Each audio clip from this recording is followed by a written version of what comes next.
Hi, Mikael. How do you rate Bodo Glimt's level in comparison to the teams you meet in regular in the Very Premier high. League? High. Okay. How do you? So what do you know? Want a number? What? 1 to 10? From 1 to 10, how high?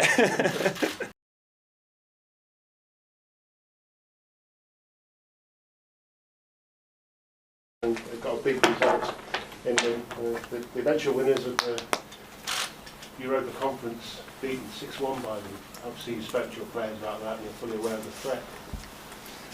We've done that homework. Obviously, we have made the players aware of the team that we are facing tomorrow, the history and what they've done in the last few years, and as well, we've got Martin in the squad, which knows him really well, and he's done the homework as well in the dressing room to understand that tomorrow is going to be a tough game.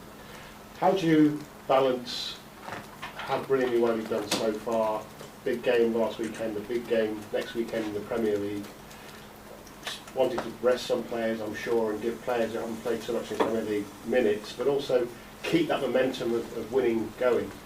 That's what we have to try to do, and the best way to do is how we prepare every single day, keep focus on the task and in everything that we're doing well, and keep being humble because there are a lot of things that we have to still improve, and that willingness all the time to become better every single day, and to raise the competition between the members of the squad, because now everybody wants to play tomorrow. Can I just ask you, away from the game, about some of your really promising young players? Suggestions that Saliba, for example, who's shown his worth this season, Martinelli we know about, Saka, all needing new deals, and potentially those new deals could be on the way.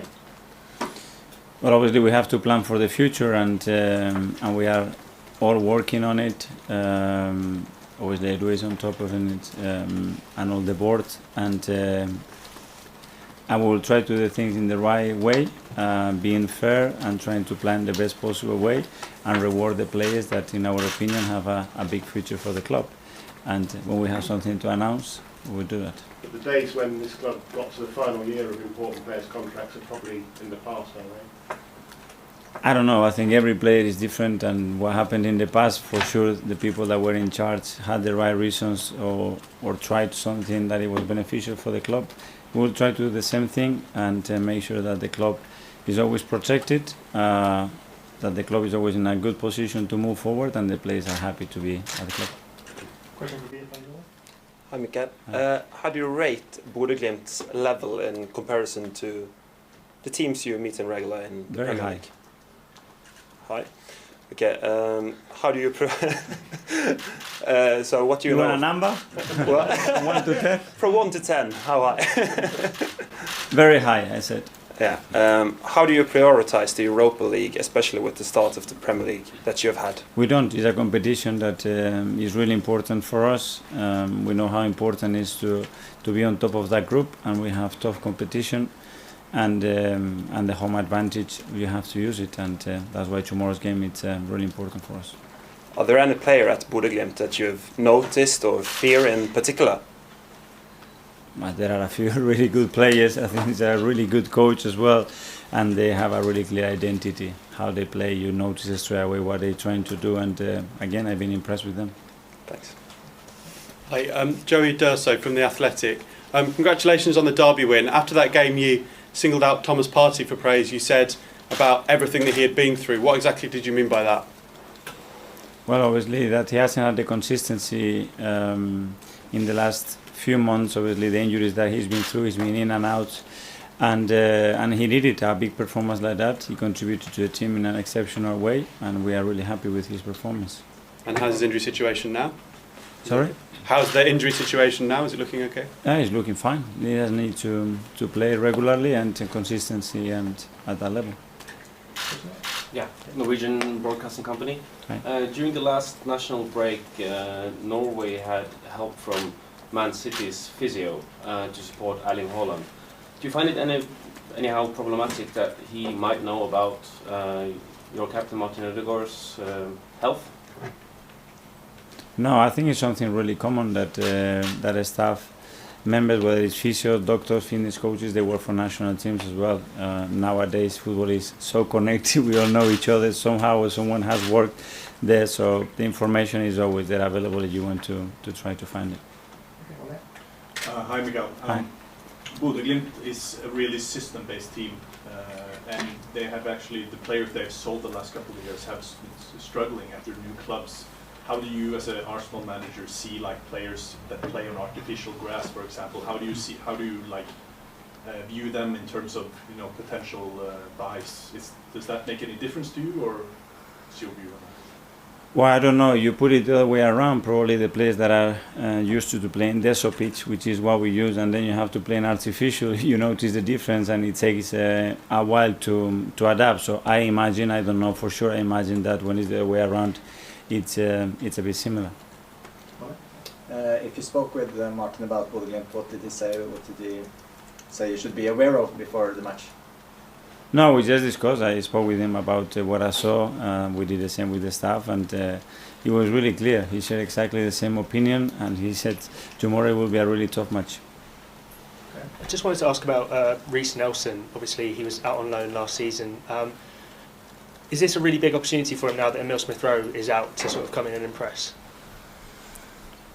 Well, obviously we wanted, after the spell that they had last year on loan, we wanted it back to see if there is any changes. There is a prospect that we can really take to the next level. I think the potential is there. We always hang in there because we see something on Reece that is especially, obviously, is part of our academy system, and now he's going to have an opportunity. He's been out for almost 3 months with an injury. He's back now, he's fully fit, and he's ready to play. He just needs minutes now. Do you think he can maybe follow in the footsteps of someone like Emile Smith-Rowe, for example, who had a similar injury and then came back in this That's what he competition? needs to do, and now he needs to show it that on that pitch, his attitude. I think the way he's matured and evolved in the last year or so, it's been really impressive. I think everybody's talking about it. Now he needs to do it on the pitch. Martin Odegaard is probably not the most vocal captain. Can you say a little bit about his leadership role in this group? I think when we talk, everybody listens to him. That's a really important quality. It's true that he's not the loudest, probably, but it's something that is someone that leads with example every single day. He's doing the right things. He's really humble. He's trying to help everybody. He puts the team in front of him. He has huge love and passion for this game, which I really like, and he wants to improve, and he wants to drive this boat as quick as fast as possible, and we believe he's the right person to represent the values that we have at the club. Mikel, bearing in mind the start you've had, do you see the Europa League as a help or a hindrance? Always a help. Playing in Europe is always great. Tomorrow I think we're going to have a great atmosphere again at the Emirates, and we want to produce those nights. We know that we want to be playing yesterday and today, but at the moment this is our reality. We have to accept it, and it's part of the next step, and we need to make the most out of it. Mikel, after not playing in Europe last year, how much of a test is weeks like this, where you've got the Europa League on Thursday and then a massive Premier League game on Sunday? How much of a test is that for your squad depth? It's a test for the squad in terms of the numbers and the quality that you have when you make changes, how much you notice that, and at the same time how you are able to consistently play at the highest level and demand yourself that and be successful doing it. It's not something that we did last year. We're going to have to do it this year for different reasons, but I think everybody's going to be able to have to do that after the World Cup, especially with this schedule.